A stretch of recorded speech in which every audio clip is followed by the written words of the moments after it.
Շահիր 150 միլիոն դրամի քո մասնաբաժինը։ Մանրամասները vivarobet.am կայքում։ Mr. Minister, dear Mr. Manasakanya, thank you very much for your introduction. I think it was professional and quite inspiring.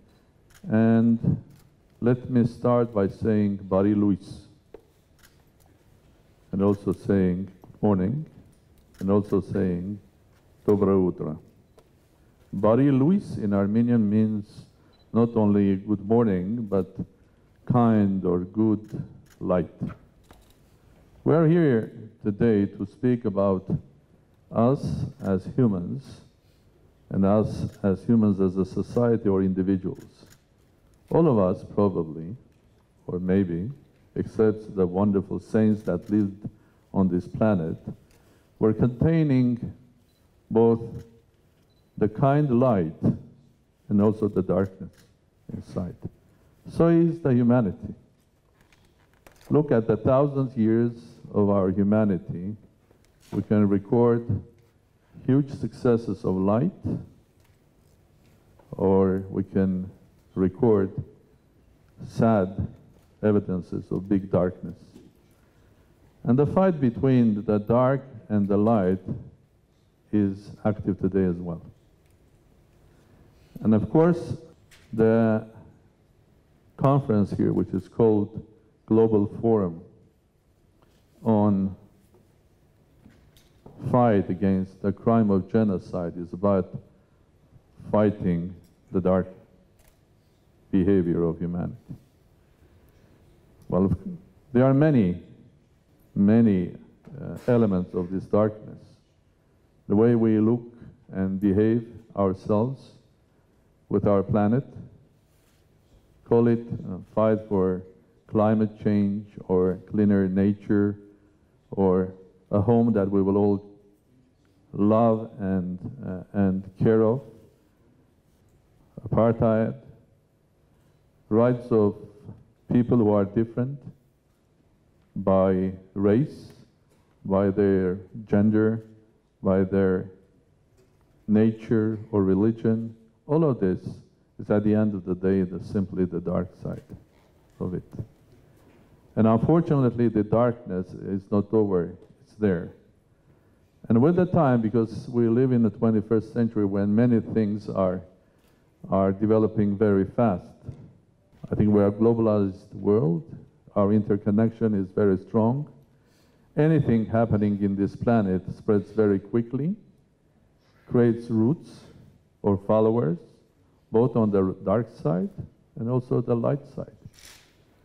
So I call this not evolution, not revolution. I don't agree that there is a fourth industrial revolution, because I think we are entering an area where we are entering the era of our evolution. Not a revolution, but R with a capital letter, and evolution starts with a capital E, means rapid evolution. In the times of rapid evolution, everything develops very fast. So is the dark side. So I think it's very timely that we are having and talking now about the biggest dark component, which is the crime of genocide. And it's timely because unfortunately it has not stopped, and it will not stop on its own if we don't fight it. Now, before speaking a bit about the light side, I will share with you some thoughts. When I was told about this conference, I was thinking where this conference myself. I was thinking where this conference could be held.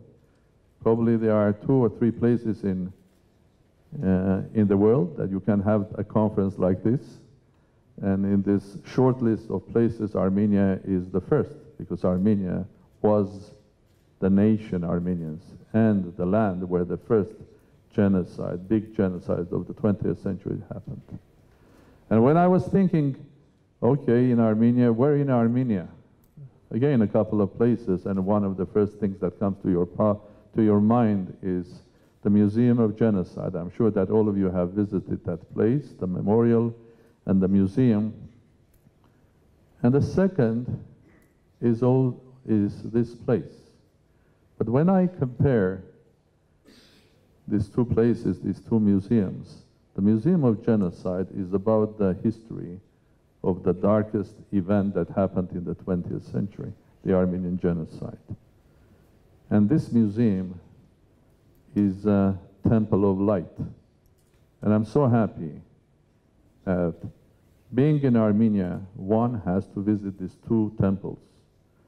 One is the temple of memory of those who perished, of the ugliest behavior of people in the end of the Ottoman Empire, a place where we remember all of the victims, a place where we say never, it should happen never, not only in Armenia, but anywhere in the world. That's the Museum of Genocide and the whole compound of it. And there's a second place, which is Matenadaran, which says that light always eventually wins through suffering, through the loss of lives, through the loss of the lives of millions of people. I believe, and you believe, that light will win. This is a place that contains a huge memory of genocide. I'm sure you have visited Matenadaran as an institution. If not, I will suggest you to do that. Because genocide is not only killing people, it's not only organized crime to eliminate a nation or a nationality or a group of people that have specific differences. It's an act of anti-act of tolerance. Anti-act of tolerance. It's also aiming to destruct or to destroy things like heritage, culture, history, art, knowledge. So it's a much wider destruction, much wider crime than just the loss of people and political activity to destroy a nation. While Matenadaran is a place which says that whatever you do, you cannot destroy it. It's a special place as well on the just human story side. There are thousands of examples of Armenians, especially ladies, mothers, grandmothers, that were running from the genocide. These thousands of examples included my own grandmother, which was from a wealthy family living in Ottoman Empire. When the genocide happened, they left everything. And she was telling me when I was young that she left everything. She didn't take with her nothing, neither the clothes or gold or anything. She left everything. She took two the most valuable things of her life: her young boy and the Bible, the illuminated Bible. So these were the two most valuable things of her life. These were the two things that she was ready to sacrifice her life to save them. Unfortunately, she lost her child on the way to Echmiadzin, the holy city. But she brought that illuminated Bible. It's still with the family.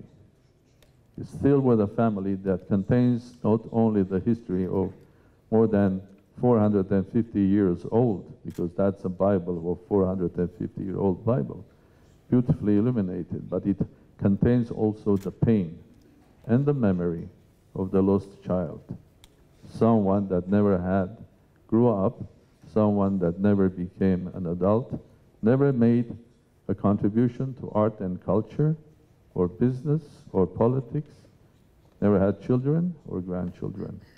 That's a living memory. And this is a temple of light, showing that eventually, yes, indeed, Armenian genocide has been started 103 years ago, and we are celebrating the memory of those who lost their lives there, the memory of lost homes, the memory of lost friends, relatives, children, But also, I think it's the time we also celebrate that after 103 years, we have proven to the world that the light will win. And the proof of that is the Republic of Armenia, its people, its success, a small state but a global nation known in the world as Armenians, who are hard-working, honest, very patriotic, people that live in many countries but are also good citizens of those countries where they live. They never live in a ghetto. They live in Russia, they are good citizens of Russia. They live in America, they are good citizens of America. They live in Argentina, Australia, Lebanon. They are, first of all, good citizens of those countries. There are those who are contributing to the success of those countries and also to the culture, and bearing inside a pain, but also a dignity and proudness that we can beat the dark side. And the proof of that, as I told you, is this institution that contains things or values, human values, that were targeted to be destroyed. The history, culture, heritage, love, religion, God, and humanity. So welcome to Armenia, a nation that has beaten the ugliest crime of modern times, the crime of genocide. I would love to stay and to listen what you have to say, but unfortunately I've already told minister and colleagues here that duty calls me and I have to leave immediately after the small intervention, but I would like to wish all of you great success and make sure that Armenia is together with you and Armenians all over the world in our common fight for light, in our common fight against darkness. Thank you very much.